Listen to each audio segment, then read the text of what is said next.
Thank you so much, Williams Michael Manja. A Fulbright scholar here in the US, from Nigeria, basically.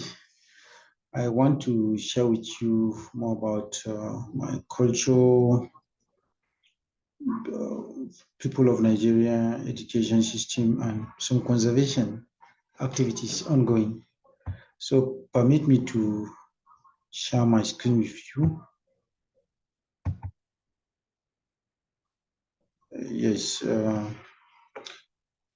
Um, Williams Michael Manja, as I told you earlier on, my education system started as a teacher from the basic teacher training institute called NC, which is Nigerian Certificate in Education and Social Biology and Integrated Science.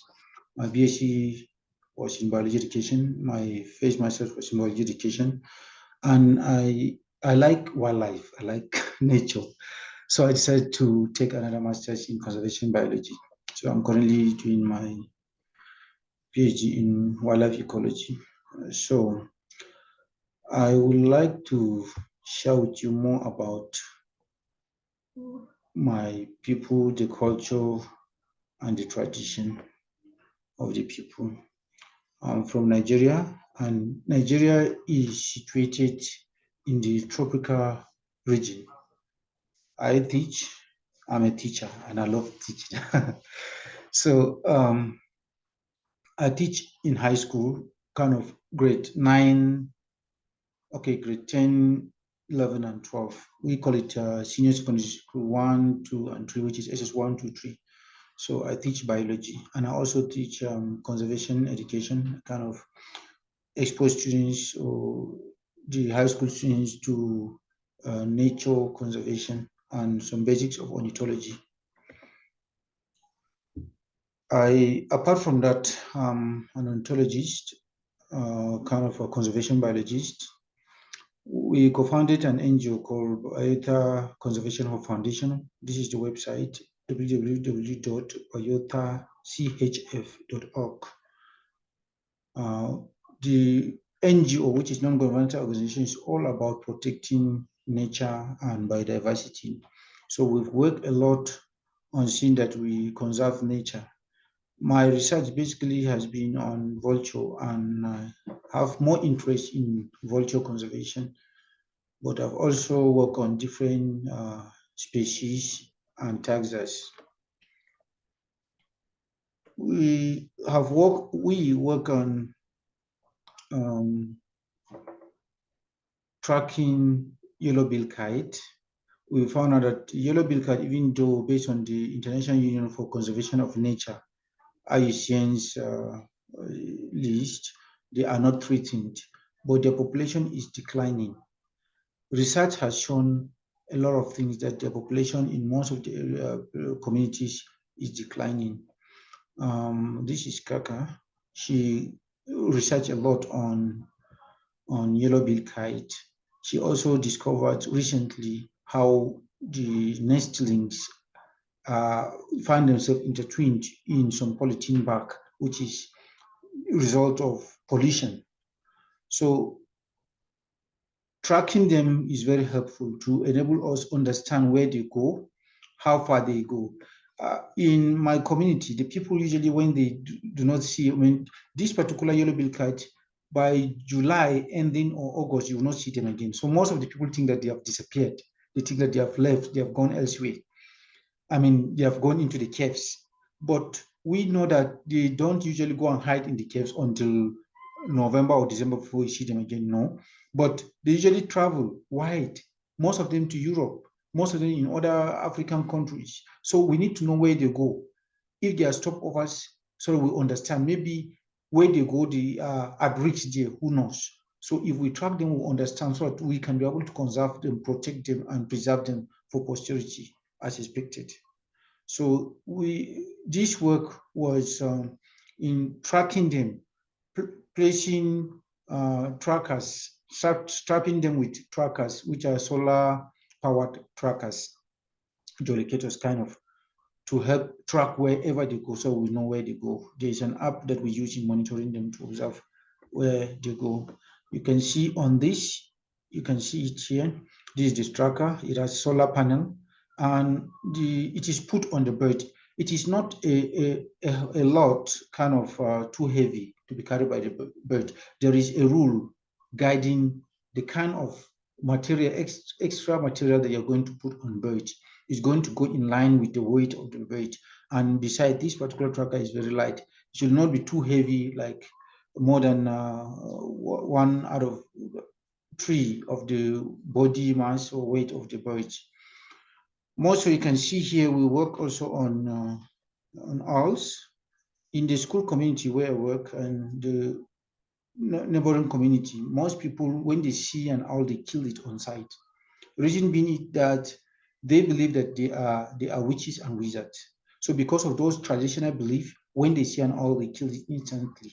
So this has led, a particular time ago, it led to decline in population of these particular owls. And so as a result of that, there was gross increase in snakes, population of snakes within the surrounding communities and even within the school where I worked. So people were wondering because they encountered a lot of snakes more than ever before. So they've asked a lot of questions. And then we carried some surveys and found out that number of owls and mongooses have really decreased. There are marsh mongoose within the school and the surrounding communities. And these marsh mongoose feed on snakes too. They reduce the population of snakes. And these owls too, they are nocturnal animals. So because they come out in the night, most people think they are witches and wizards, but they usually come out in the night to hunt. They can hunt and take to their nestlings to feed them. But when their population decreased, there is no one taking care of the snakes. So the population of the snakes too increased. And this led to a lot of encounter with snakes within the neighboring community. So it became necessary for us to carry orientations and outreaches, reaching out to the communities and enlightening them. More so, we work on Biota Conservation Hub Foundation, BiotaCHF, work on crocodiles. We discovered some ponds with crocodiles in some areas within Plateau State in central Nigeria. And so this led us to trying to protect them because the population of this particular crocodiles decreased. Based on the history, the people of the community told us that the crocodiles used to be high in number, in almost 100. A particular time like that, some years ago, they were up to more than 50. But when we check on the population last year, we check kind of a survey, we realized that we counted less than 20 individuals. What happened? It means their population is reducing. People are killing them, and people are killing them on the basis of traditional belief. Most people that hunt them go and sell their body parts like the heart, like the liver, the skin too, the eyes, the tongue, the teeth, that they are medicinal. They use them for different charms, for luck, for a lot of things. This is the same problem that the vultures suffered because they think that the vultures they can provide good luck and so on. So they are killing them, but this is not true. We need these animals alive than when they are dead. So we decided to collaborate with the people of the community. We embark on conservation orientations, outreaches with them, and then we collaborate. And we thank God they accepted us. So BiotaCHF is still doing more to see that they protect this particular species and the environment because we still have the problem of the hunters encroaching into the environment. We want to see how we can work on trying to spread more of the conservation information so people will have understanding to coexist with these particular crocodiles. The people of this community said these crocodiles, they have never encountered any dangerous situation whereby the crocodile harming any of them or their animals. So they've lived since 1960 so thereafter with the crocodiles, and there is not any case of any harm, any attack, nothing. So the crocodiles tend to be so friendly with them. So the people within the immediate community, some of them think that these crocodiles are kind of good messengers from God to protect them. But other hunters are coming in the night, killing them. That is why Biota Conservation Foundation need to step up. We're stepping up to see that we protect them, and we're doing that. I want to talk to you about Nigeria. I came from Nigeria. What brought me in the US here is an exchange program, and Nigeria is in the is Western Africa, and is in the tropics. So we have specific kind of weather condition, temperature, and so climate. Nigeria is between longitude 14 degrees and latitude 4 degrees and 14 degrees. Landmass is, we have a large landmass. We are called the giants of Africa, kind of in population and in landmass. Kind of, we have 923,768 square kilometer landmass of Nigeria, and population is over 200 million people. I know that US is over 350 million people. So Nigeria is kind of over 200 million people. But you can see the landmass compared to US is not that much, but at least that's what we have in the country. But on the languages, there are over 525 native languages spoken in Nigeria. 525 native languages spoken in Nigeria. You can see the diversity we have in the country. But the most spoken language in the country, the official language, is English. So English is accepted to be the formal language to be used in training students in high institutions, secondary schools, primary schools, and so on. So though the Nigerian National Policy on Education states that the language of the immediate environment should be the language of communication when teaching people who are in the foundation education, like nursery school, primary school. But sometimes you find out there are other things that make it impossible, especially when a teacher cannot speak that particular language. You're transferred to that area, you cannot speak that language. It becomes necessary that you have to use the English. So English is the most used, and we train students from the nursery, primary, secondary schools, and up to the high institution using English. Nigerian practice system of education, 9-3-4 system of education, which means 9 years of of junior secondary school and primary secondary school. That's 6 years in primary school and 3 years in junior secondary school, making 9 years. Then 3 years in senior secondary school, and then 4 years in the university.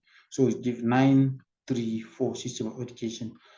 But we also have languages is also widely spoken in the country. Is called It's called Pidgin English. It's a broken English. You hear it's kind of English, but it's mixed with other things. You will not understand. This is usually spoken by those who do not go to school. The fine English is spoken by those who are learned, who have gone to school. But if you go to buy things in the market and you're using this kind of English, like the fluent English, they'll look at you as, your price will be different. So you have to speak in the broken English so everyone can understand, so everyone can speak the broken English. So let me talk to you about the culture and tradition of Mwaghavul people in Plateau State. Mwaghavul man in Plateau State. So Plateau State itself is situated in the north central Nigeria. You can see it from the word plateau, kind of a high mountain, high land, and people reside on top. So the temperature is the state having lower temperature compared to other regions in the country.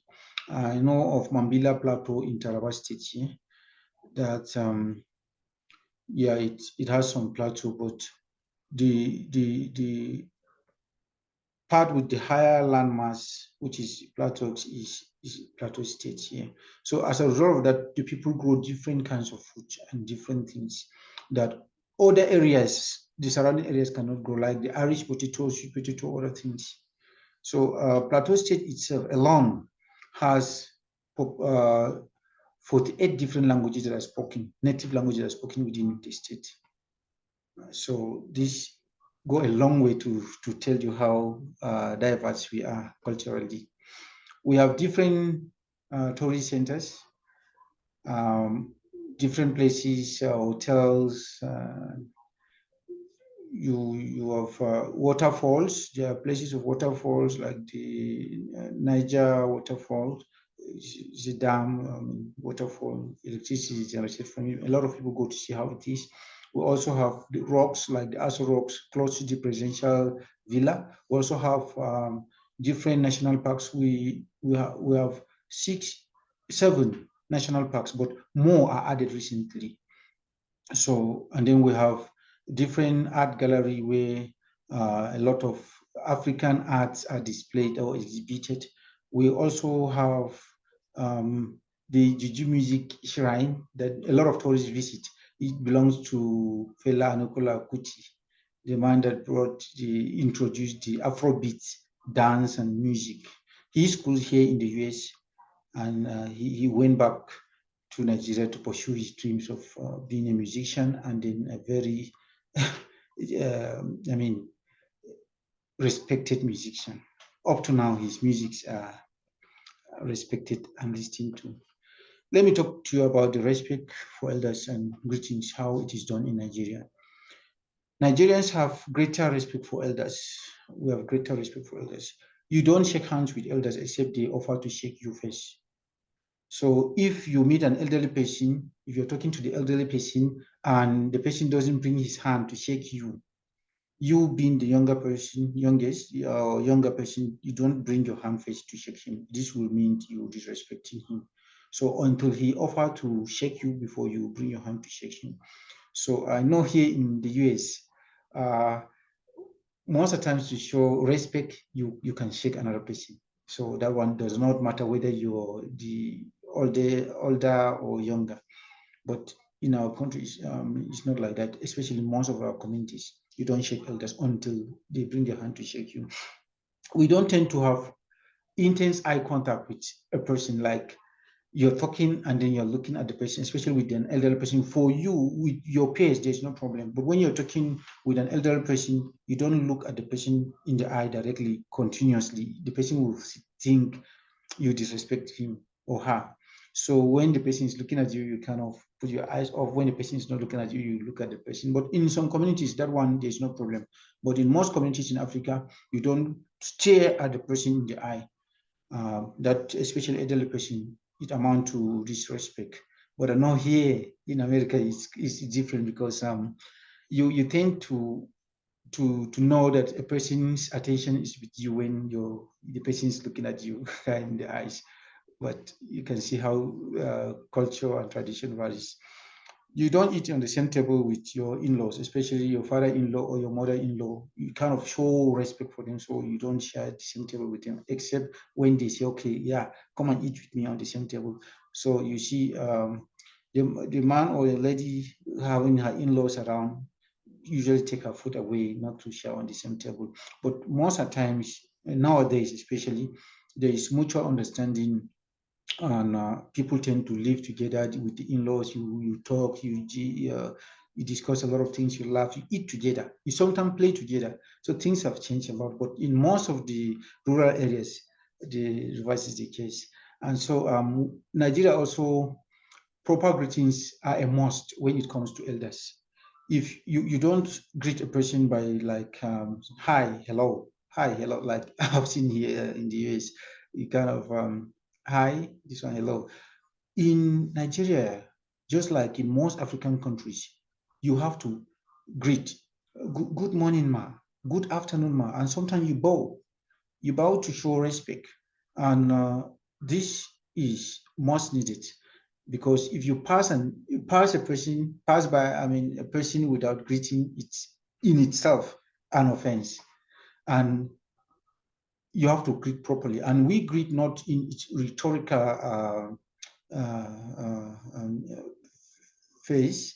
We tend to want to know really, actually, what happened with the person. So good morning, good afternoon, good evening. When the person is not fine, the person will say, I wasn't fine. No. I was having a headache. I was having this problem. And show sympathy and sometimes empathy. You kind of sometimes know if you're going to help. Some people offer to get some medicine, help to accompany, give some money to go to hospital and so on. So we actually greet to know if the patient is fine or not.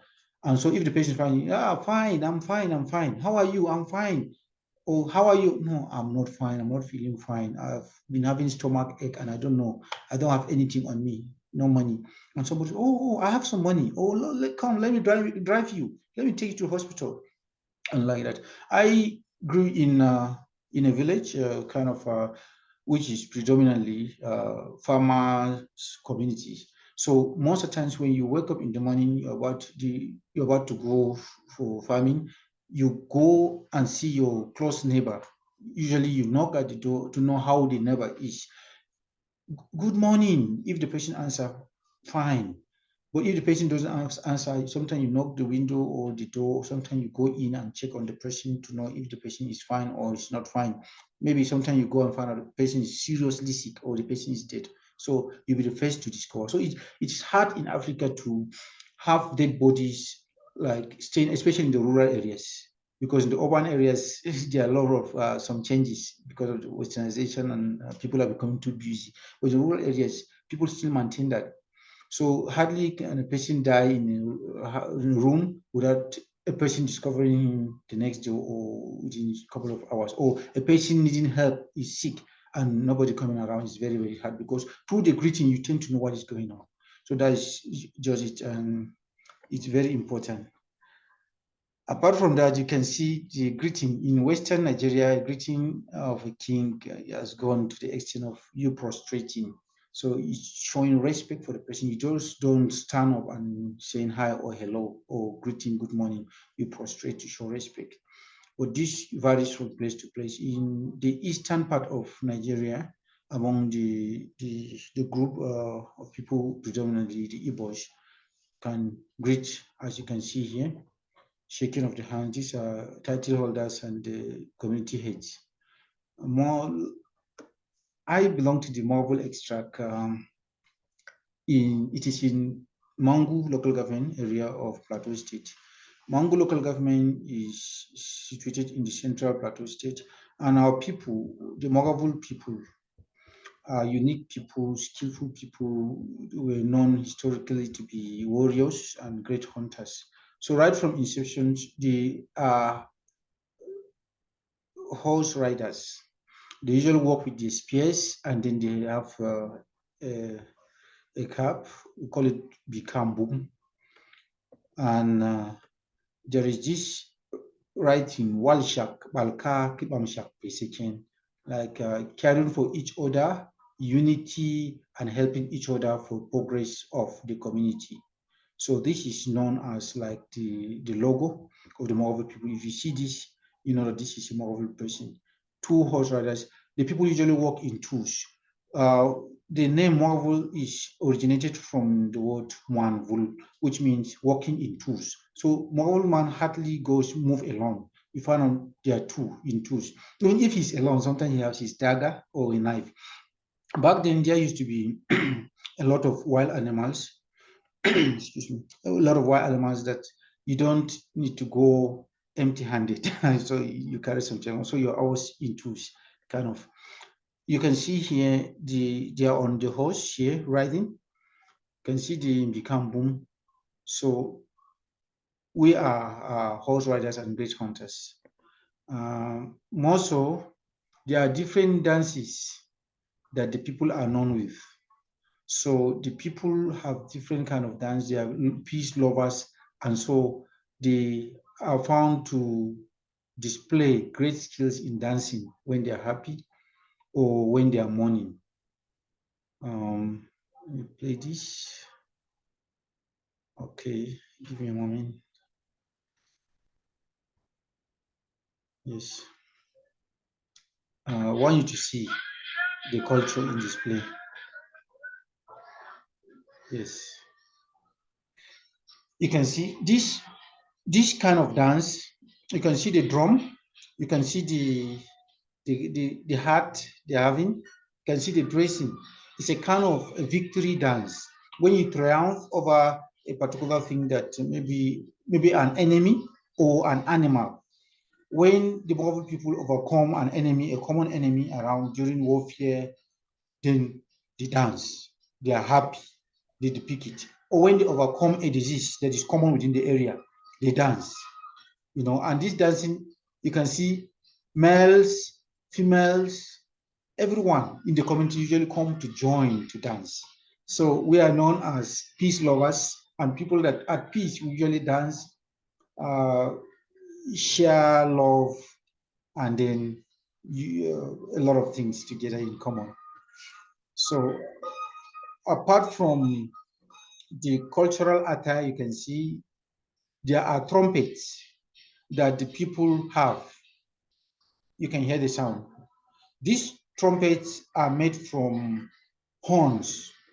They are made from animal horns, such as the cow, the cattle, and other wild animals. So they are made in such a way that they make sound. And so the people blow them, air into them, and then they bring different sounds. And the people cherish it.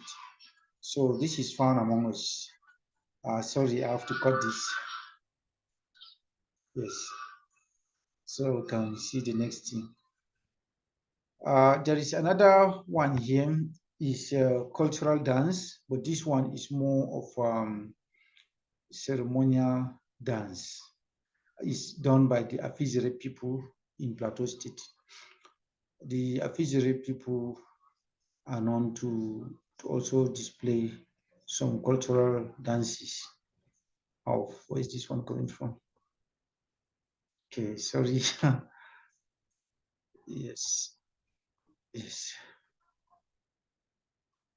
Oh gosh, what's happening?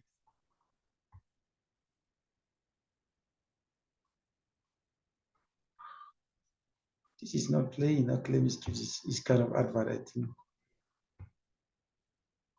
Yes, yes, it comes.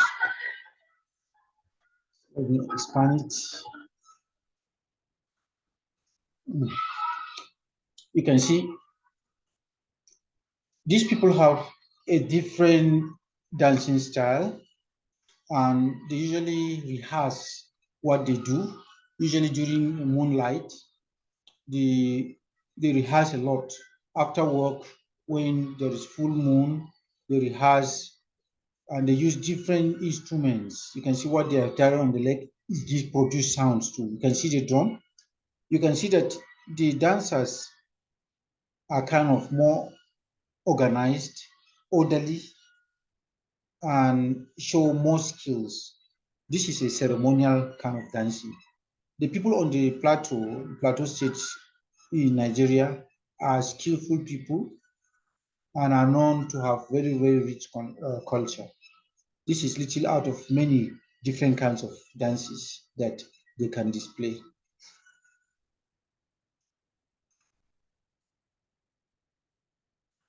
Yes, this is like the leader, he's heading, see him having these two. So he kind of coordinate, kind of lead, and so they dance according to this style as expected.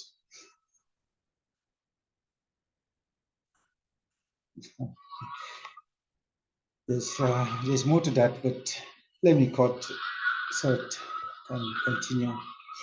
So this is to tell you that in Nigeria we have rich culture, and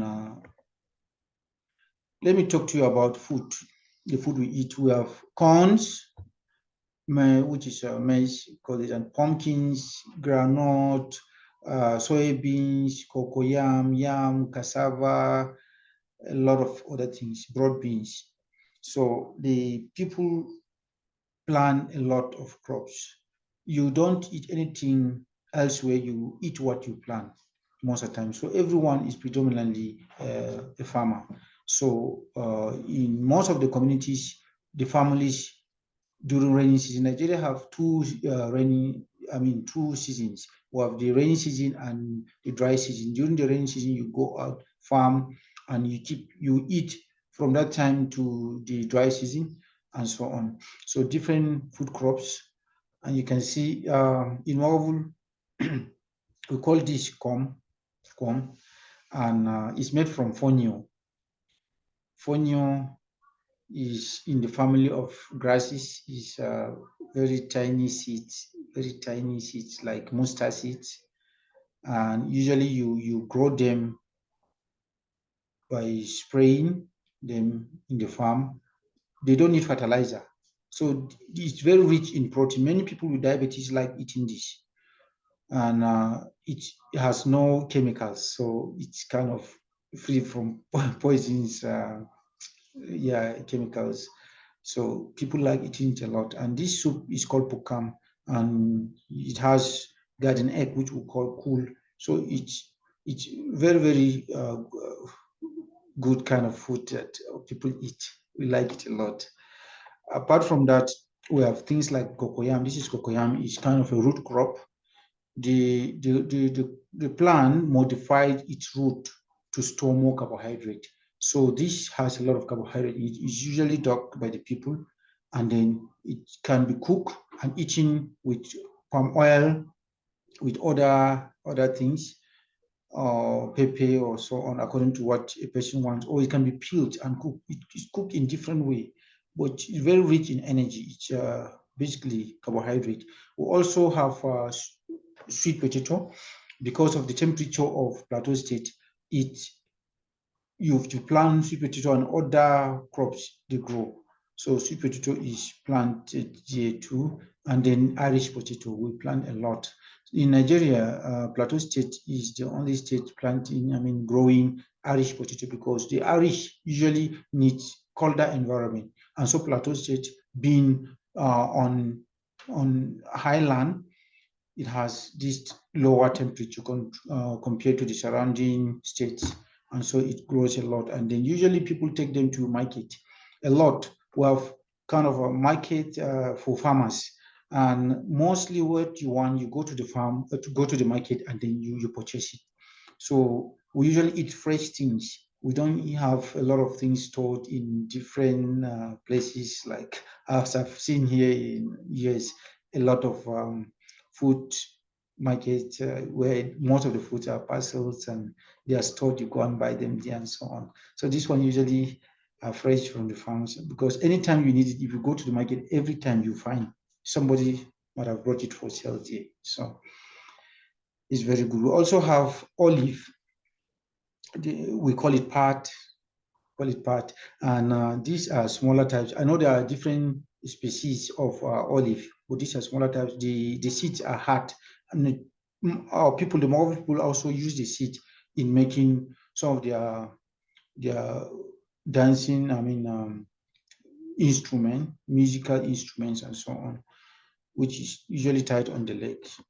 Apart from that, let me talk to you about the worm. We have eatable worms. These worms, we call them simes, and they are usually found on a particular tree. And this tree is found to be very medicinal. And these worms don't eat any other thing different from the leaves of the tree. And so they come seasonally. Most people usually go to harvest them, prepare them, fry them, and they're eating.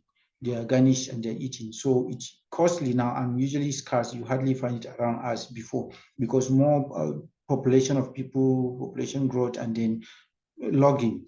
I fear that a lot of people are now logging most of those trees, that these particular worms are finding it conducive to stay on. And one unfortunate thing is people have not yet found out how to grow, or how to have more of produce more of these worms, as they're currently doing for snails and so on. So I think since people demand for it is high, so there's need for these particular worms now to be produced more, like you culture more, you grow more, produce more, so that you can sell it commercially and people can have it. I think this is a challenge that we need to take to do that, so that they will maintain this kind of diet. It's very, very rich in protein, very, very rich. And these worms don't eat anything. They are very neat kind of worms. We call them simes. We also have different animals.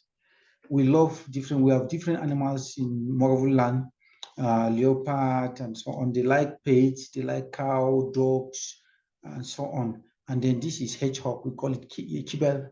So people like it a lot, and then some children, eat it. You know, there are a lot. We have them since we are grasslands, kind of savanna.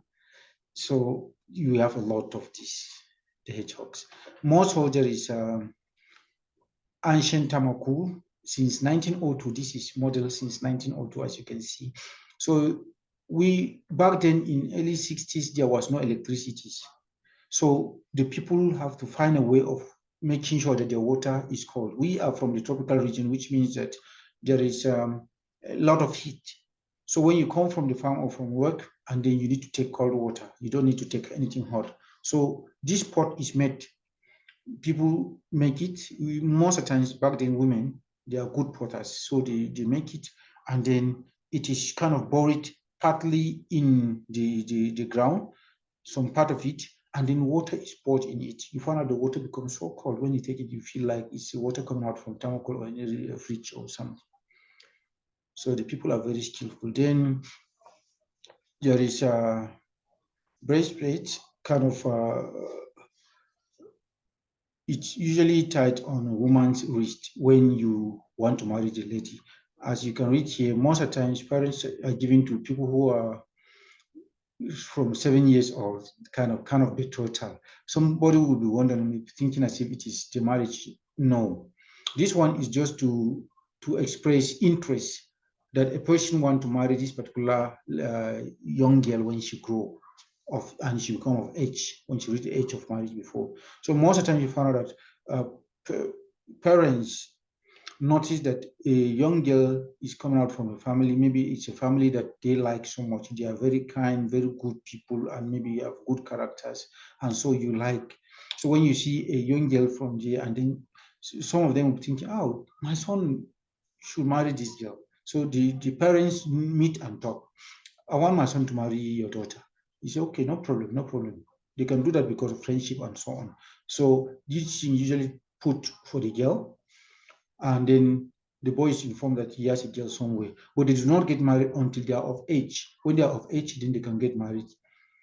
They can pay the dowry and bride price and get married. But sometimes you have the situation whereby the girl grow up and she realizes that she doesn't love the boy, or the boy grow up and find out that he has his eyes on another person different.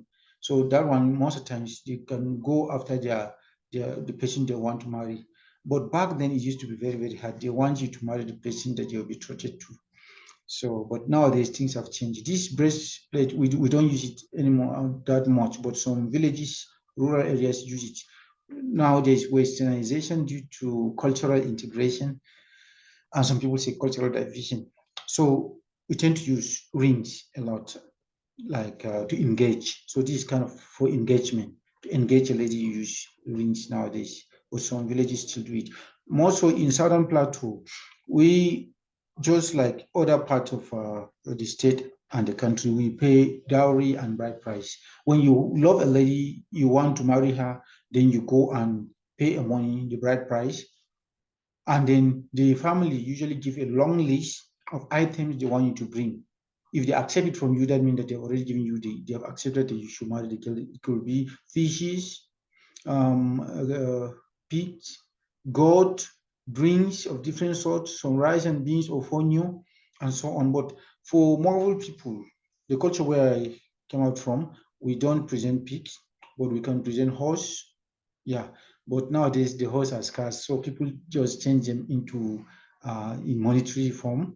We present goats, chickens, guinea corns, grains of maize, fonio, and a lot of other things. So when it is accepted, it means that they've accepted you to marry their daughter. So you, the family, that your child is to marry daughter from another family, the one who take it to the family of the girl, they will be bride. More so in Mwaghavul land, we have other spectacular areas, places that are very, very good. This place is in Kerang.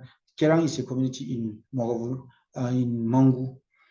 So it's a volcanic mountain, and in it, spring water was discovered, very, very clean water. So it is refined further and is canned, bottled, and distributed as swan water. We call it swan water all over Nigeria and beyond Nigeria, the shore of Nigeria. Apart from that, there is one of the crater lake. We have one of the biggest crater lake in Africa is in Mwaghavul land. It's in Mango. It's in a place we call it Bonpace, another community close to the Kerang, this particular region. If you go there, you see the lake kind of wide, though not too wide as we have Lake Tahoe here, but it's deep. And this lake is historic. It's historic. There are a lot of history surrounding it, a lot of things.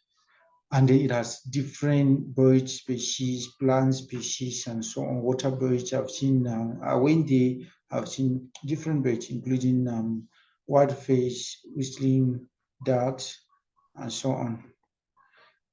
We have different cultural dresses, as you can see here. You can see the symbol of the horse riders with spear and the cap depicts the Mwaghavul culture. You can see the cap, call it Bikambum. So this is made from skin and so on. You call it kuluk. It's kind of like a bag. You can also see a young man and his wife, a young wife, maybe newly married. They are working on the corn. This corn, he farm it. It depicts that he can feed himself and feed his wife and his family. So in Moroland, when you have the maize or the corn, you have virtually everything because we cook it in different form. We cook it, we can mix it with beans and we call it shol. So you cook it and eat. It can be grounded and then we cook it as I show you that of the fonio, and it's called gom. Use different soups, vegetable soups and other different kinds of soups. And then we can also grind it and cook it into what porridge, like we call it gote. So people like it a lot. And we can cook it into gurel, call it war, and so a lot of things. But apart from the corn, we plant a lot of things, as I've earlier on told you. We raise different crops, beans, and so on. So people change a lot of food. So you eat from your farm. You hardly have this disease. You hardly eat food that are carcinogenic. So they are kind of very healthy food we have around. You can see a beautiful, intelligent young Mwaghavul lady. See the attire. You can see this usually is gotten from the animal tails, usually from cow, horses, or some wild animals. You can see also in other parts of Nigeria, you can see the cultural attire, the traditional attire. When you are going for an occasion, usually you don't go in suits or other clothing, but in your cultural dress, in attire like this, and you are well respected. So they are quite beautiful. People wear it, and then it's quite beautiful. You can see how the beads beautify the necks. I can see. And so this depicts the culture. You can identify a person by the way the person dresses. Yoruba in Nigeria, the western part of Nigeria dress differently compared to the Igbos, compared to the Hausa, compared to Mwaghavul and other people, languages we have in the country. This one is from beads. You can see how crafty the people can be, making beads, making clothes out, something to wear out of it and so on. So let me talk to you about the education system in Nigeria where I work. I worked in a boarding school, and this school, by boarding school, it means that the students all are found on campus, they stay there, they don't go back home till after 3 months. We have 3 months which make one term. So when they come into the school, they stay in the school until the school closes before they go home. Sometimes their parents come to visit them once in 3 months, and not to be distracted them, to allow them to learn. So you can see that the students are in uniform. You can see the girls are in uniform, the boys are in uniform.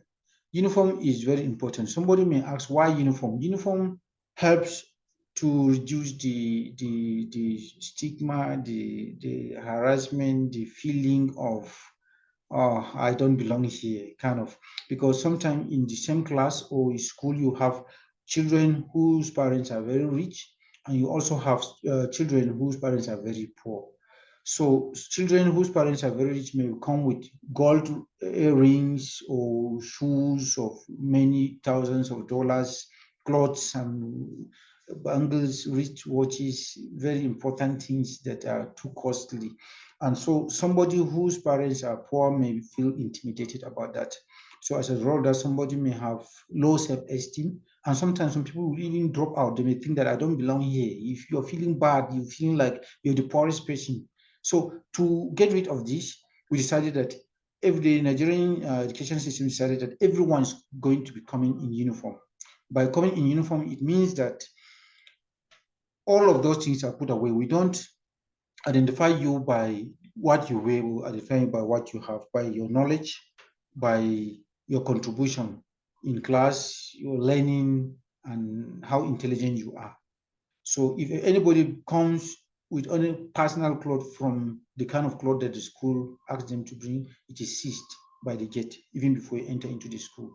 So most of the times, I mean, the school has different kinds of ways, uniform for the students. There's the one for classes, there's one for after classes, we call it checked, and the one for games, one for church. As you can see, this one is for church. So this one that they're having is for classes. So these are SS3 back then, the graduating set. SS3 kind of like the K-12, yes. And Biota Conservation Hub Foundation, which is the NGO we founded, has been doing a lot of work in rural areas, especially communities. We incorporated that in most of the secondary schools. You can see this is me. We are embarking on a forestation program, tree planting campaign. And so the students now assisted. Most of the times, every weekend, they go from one community to the other, especially the neighboring community surrounding the school, to share conservation knowledge with their parents, the neighbors, and so on, and then teach them how to plant more trees, encourage them to plant more trees, that if you cut one tree at this, you plant 10. So kind of, we know that we all need to contribute to fighting global change, the climate change, and so on. And so having more trees means that we'll have more oxygen in the atmosphere and less carbon dioxide, because the plants usually absorb the carbon dioxide and in a kind of carbon sequestration process, and this is helpful. So when we have more trees, it's helpful. It's kind of helpful to the environment. So we have challenges of animals being killed, a lot of biodiversity being killed. Nigeria is found in the tropics, meaning that it is located uh, around the tropics. And as you might have known, regions around the tropics have more biodiversity compared to regions that are farther away from the tropics. So West Africa is closer to the tropics, and then we have the other tropical rainfall, apart from the Southern America, the other ones, part of Africa, we have it, and then we have a lot of biodiversity, a lot more than has been discovered. So, but the problem is many people are killing them, and many of the animals are going to extinction even without noticing, because research is still going on. We still need more people to carry more researches on this wildlife presence and so on. So, you can see right now, so this is West African manatee. A hunter killed it and was taking it away. These species, manatees, are threatened, but yet people are killing them. You know, they call them the sea elephants. This vulture is my species of interest. I've done my master's research on these particular vultures. The vultures are threatened. They are critically endangered by based on IUCN status or rating. So it means that by being critically endangered, it means that if care is not taken, they'll go into extinction. In fact, these vultures have gone into extinction in most of rural areas, I mean, communities in Nigeria. Back then in early 60s and 70s, Nigeria used to have more than have 7 species of vultures. But at present now, it is the hooded vulture. This is hooded vulture that still persists. And even the hooded vulture that used to be in number, the population is decreasing to the extent that you hardly encounter the vultures around. So my research shows that the people are killing the vultures on the basis of traditional belief. They believe that the eyesight of vulture is strong. It can be able to see a thing from a distance, and then you can smell a thing from a distance. So if you use its brain, you can be intelligent, you can have love, you can do. But all of these ones are not true.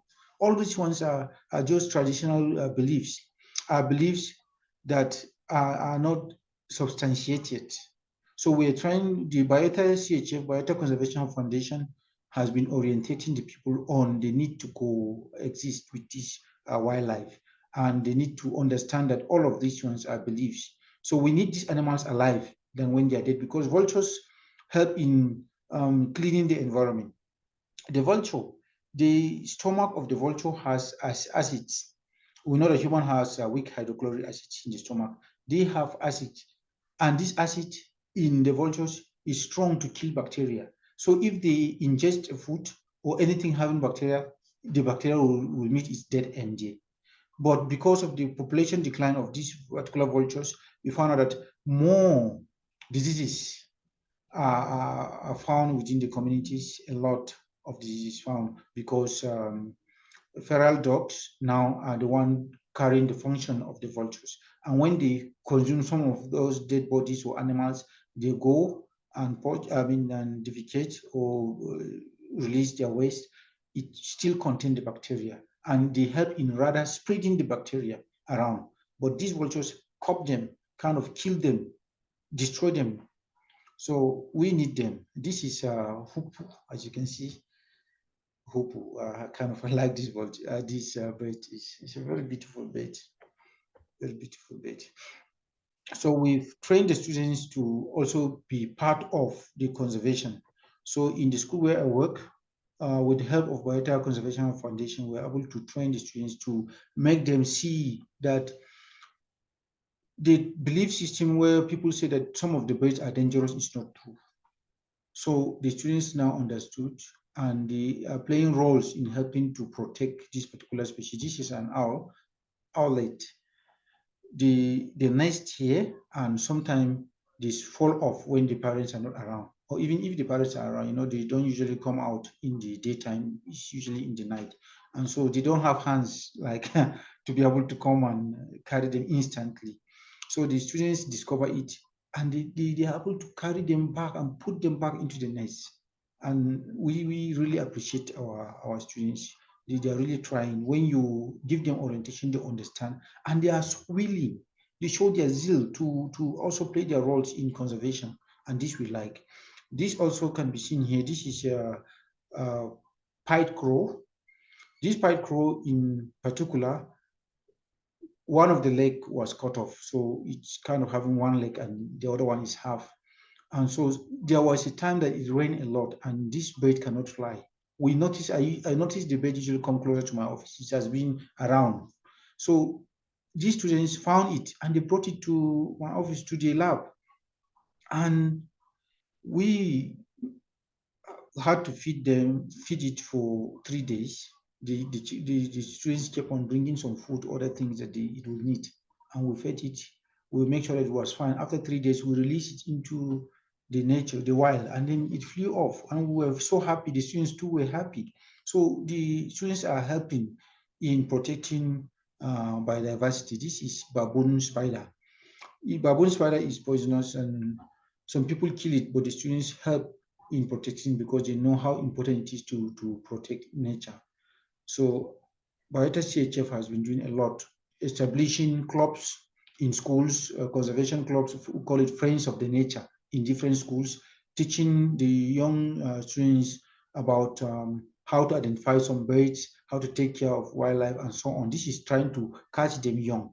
When they grow, they'll have the mind. And so we have more people that are mindful of the environment and the ecosystem. You can see these marsh mongooses. These marsh mongoose, the parents were killed by some hunters.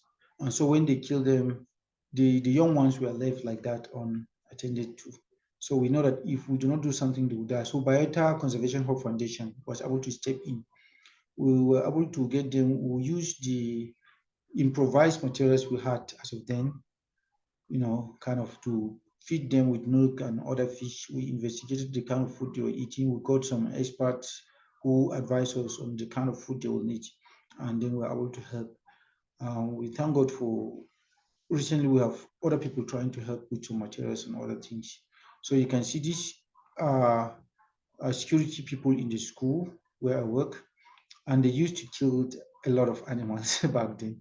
But with the orientations and understanding, they are convinced that it is good to protect nature. This is common kestrel. It's a raptor. So they caught it, and yeah, it was something happened to it. So they brought it. We tended to them until they were able to fly off. You can see them here assisting to make the house for the mongoose, the temporary house for the mongoose. For the mongoose, we raised them. Some died and two survived. We were able to release them back into their natural habitat again. So we're really doing good in rural areas, thanks to Biota Conservation Foundation. And you can see these students are driven by necessity. These particular students, I came across them, I met them, they were making seat. Actually, in Nigeria, in where I work, we found out that sometimes you have a lot of students and some don't have seat to sit on, because in a class in US here, you may be having 25, 35, 31 students, and some are still complain that a lot of people in the class. But there you find out that there are students up to 50, 60, 70, and so and above in one class. So, and then you as a teacher, you're having this kind of people, uh, many people to teach. So at the end, when you come to mark, it's a lot of work to do. And then we don't have the much technology as you have here in the US. But we're trying to brace up to that too. So these students were constructing the seat that they will go and sit on in their class instead of standing. And they went to the school workshop, got some wood, hammer, they saw some nails, and they started working on it. They have a teacher who is teaching more of woodworks and so on, construction and so on. So they were able to use that skill, and they make a seat. You can see one seat is completed, and then another one they are making it again. It's led by this intelligent young girl.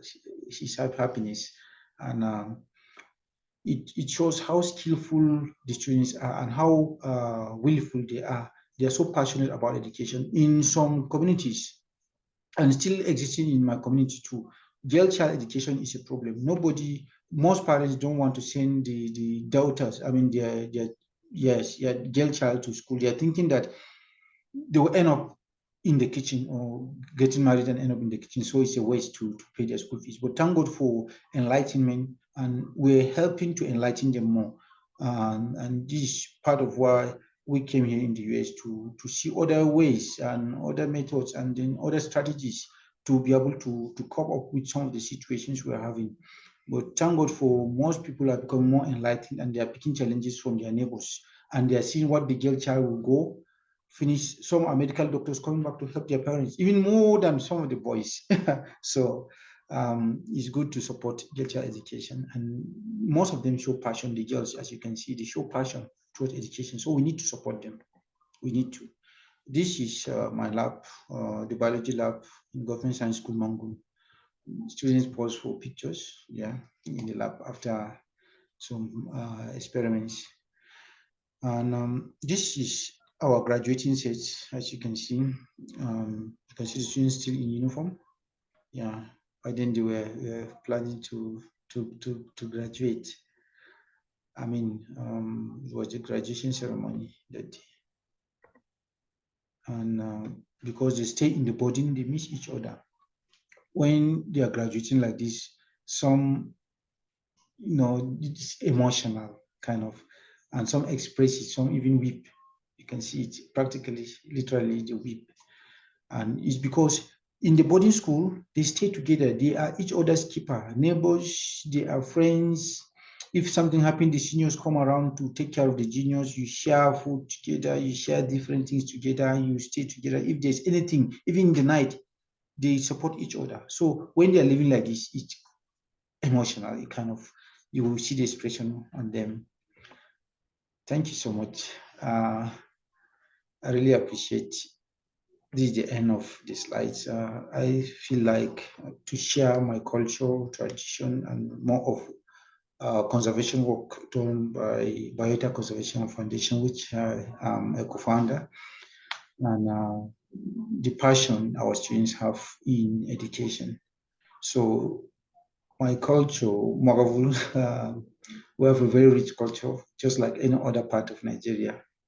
So I believe that we can be seen in a unique way, different than how we used to be seen. Let me stop sharing. So thank you so much. I appreciate your patience to watching this towards the end. If there is any question, I think I can be reached on my email. Yeah, maybe I'll share it thereafter. So thank you so much. Yeah.